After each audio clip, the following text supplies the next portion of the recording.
So recently, Watchdogs 2 came out. No cheering. No, Ubisoft, you ruined it.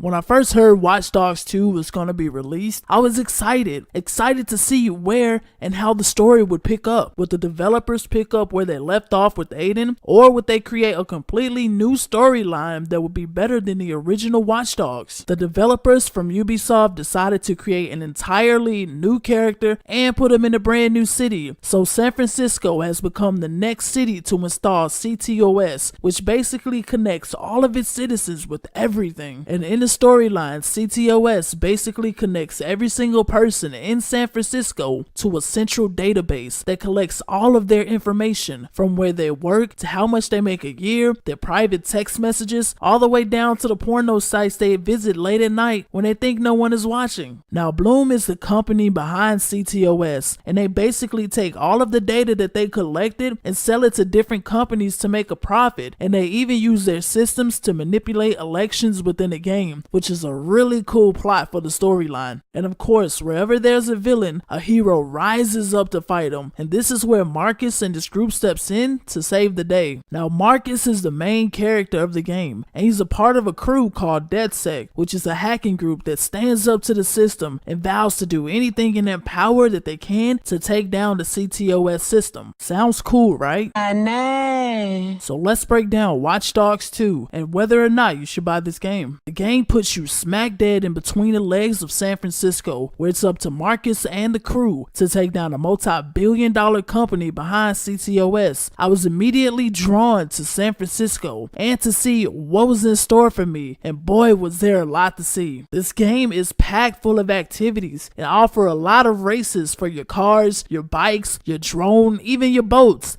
And honestly, all of the races offer a unique experience, and it exposed me to parts of the city that I would not have explored if it was left up to me. And honestly, I feel like the developers knew that, so they made sure that the races that were in the game included some routes that took you to some really cool places, and I can really appreciate that. One of my favorite side activities in the game are the drone races. You get to speed through the checkpoints, quickly going up and down in top speeds in order to ultimately reach the finish line. It was very fun, and I think you guys will have a lot of fun playing this race if you decide to actually get the game. I also appreciated the Scout X driver activity. It's basically an app that Marcus can pull up in his phone and search for people around the area that need to go somewhere. It's basically the game's very own version of an Uber driver, but the developers failed at allowing you to access a driving job no matter where you are in the game. Now, if you actually like to play this activity and you do it enough, eventually you're gonna open up your app and see that you have no driving missions available. You literally have to open up the game map and search in that area for a little icon that shows here's a driving mission. Honestly, bro, if you were going to implement a Uber app of some sort, at least you could keep the jobs flowing. I shouldn't have to find a job on my map to go to. My point is, I should be able to open up the app and choose any job that I want to do. And honestly, you can do that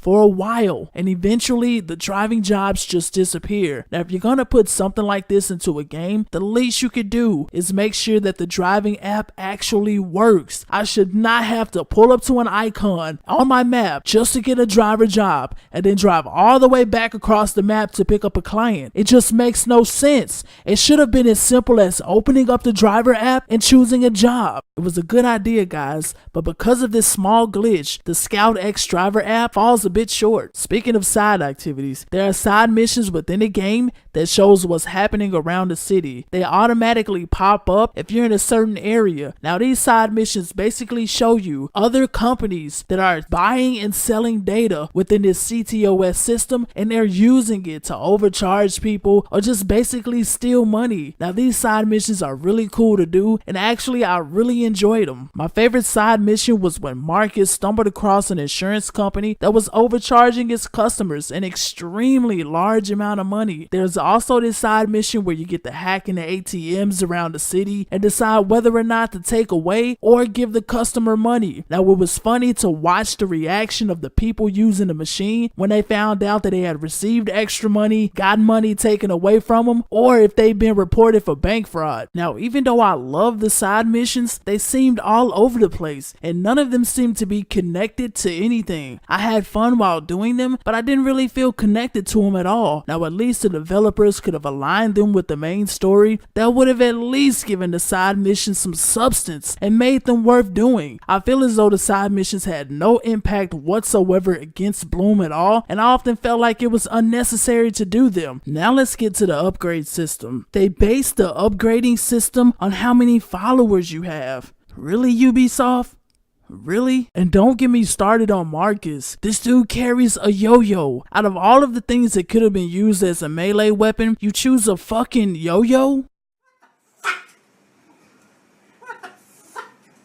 If it were up to me to make a melee weapon for Marcus, I would have put a stun gun on the RC car since you use it so much throughout the game. You can use it to sneak up behind enemies and stun them until they're unconscious. Anything would have been better than a fucking yo-yo. Come on, guys, that's not cool at all. This dude is supposed to be a dangerous hacker going up against a multi-billion-dollar company.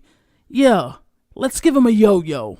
That's real badass. Other than the terrible melee weapon, you do have a selection of guns to choose from and tons of paint jobs. And if you want to create a brand new weapon, you have to go up to this 3D printing machine and it practically makes the weapon right in front of you. It's a cool feature in the game and I think you guys are gonna enjoy it a lot. One thing that has grinded my gears about open world games in the past few years is being able to dress and customize the clothes that your character wears. But Watchdogs 2 does not disappoint.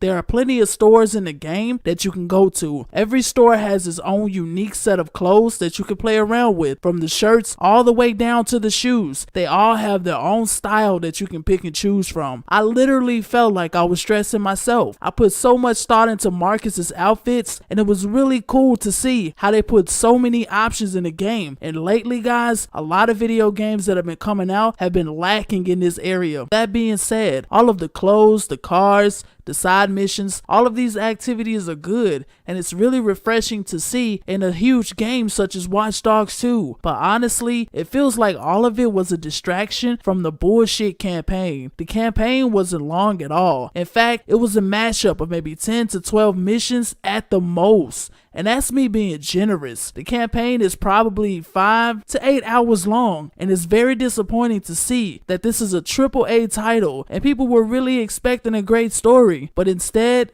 it's bullshit. But once again, a AAA title disappoints us with hype and then failure, which is what a lot of companies have been doing and getting away with it. Video games are supposed to be fun and stimulating. Developers are supposed to introduce innovative storylines, captivating characters, and new ways to play the game. But instead, we get the same watered down bullshit. Now, I have faith that one day a new company will come along and offer us brand new, innovative games. Until then, I'll continue to play the best of the worst and hope that something changes. Seriously, guys, come on. Overall, the game is disappointing. Considering the hype and having a brand new character in a new city with new villains and new gadgets to play with, I honestly don't know how Ubisoft messed this up.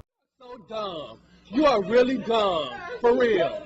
And don't get me started on the multiplayer, which is terrible. If it wasn't for it glitching out, it was basically never available. What the hell, Ubisoft? Based on my experience with Watch Dogs 2, I have to give this game a disappointing 6 out of 10. Yes, the side missions and activities are fun, and you can choose from a wide range of clothes for Marcus, but even with all of that, the game still feels very empty, and for that, Ubisoft, I have to give Watch Dogs 2 an epic fail. If you don't mind the emptiness that the game offers, and the fact that Ubisoft tries to cover it up by bombarding you with meaningless side activities, then Watch Dogs 2 is probably the game for you. But if you were expecting this really cool game with an amazing story, then you should pass on Watch Dogs 2. Seriously guys, choose another option to get you through the holidays, because this game will simply be a disappointment to you. That's gonna be it for the video guys. Thank you so much for watching. If you enjoyed the video, thanks for the support. Until next time guys, I'll see you in Dead Rising 4.